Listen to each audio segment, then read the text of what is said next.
യോഹന്നാൻ്റെ സുവിശേഷം 4-ാം അധ്യായത്തിൽ ശമരിയ സ്ത്രീയോട് യേശു കർത്താവ് ജീവനുള്ള വെള്ളത്തെപ്പറ്റി അല്ലെങ്കിൽ പരിശുദ്ധാത്മാവിനെ പറ്റി സംസാരിക്കുമ്പോൾ ആ സ്ത്രീ പറയുകയാണ്, എനിക്ക് ദാഹിക്കാതിരിക്കുവാൻ അത് എനിക്ക് വേണം.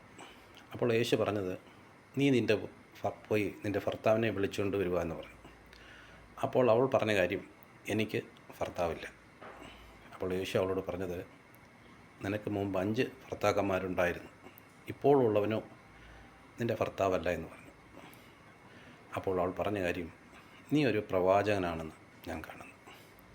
അപ്പോൾ ദൈവം എടുത്ത് ഉപയോഗിക്കുന്ന ഒരു ദൈവദാസൻ്റെ പ്രത്യേകത, വചനം സംസാരിക്കുക മാത്രമല്ല, വചനം പ്രസംഗിക്കുകയും മാത്രമല്ല ചെയ്യുന്നത്, തൻ്റെ മുമ്പിൽ വരുന്ന കൂട്ടങ്ങളോടായിരിക്കാം, വ്യക്തികളോടായിരിക്കാം, സഭയോടായിരിക്കാം, അവർ കടന്നു പോകുന്ന വിഷയങ്ങൾ, അവരുടെ ജീവിതത്തിലുള്ള പ്രതിസന്ധികൾ ഒക്കെ സംസാരിക്കുന്ന ഒരു നല്ല കർത്താവാണ്. അപ്പോൾ ഈ പുതിയ നിയമകാലത്തിൽ ദൈവം ഒരു അഭിഷിക്തനെ തിരഞ്ഞെടുക്കുമ്പോൾ വചനം മാത്രമല്ല, മറ്റ് വരങ്ങൾ കൂടി, കൃപാവരങ്ങൾ കൂടി ശക്തമായി ദൈവം എടുത്ത് ഉപയോഗിക്കാനിടയിൽ തരും. അപ്പോഴാണ് ആ സ്ത്രീ പറഞ്ഞത്, നീ ഒരു പ്രവാചകനാണെന്ന് ഞാൻ കാണുന്നു. അതിനുശേഷം അവൾ യേശു കർത്താവിനെ അനുഗമിക്കുകയാണ്.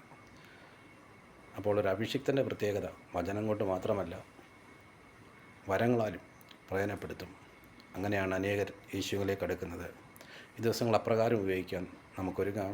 വചനങ്ങളാൽ ദൈവം നമ്മെ സഹായിക്കട്ടെ. God bless you.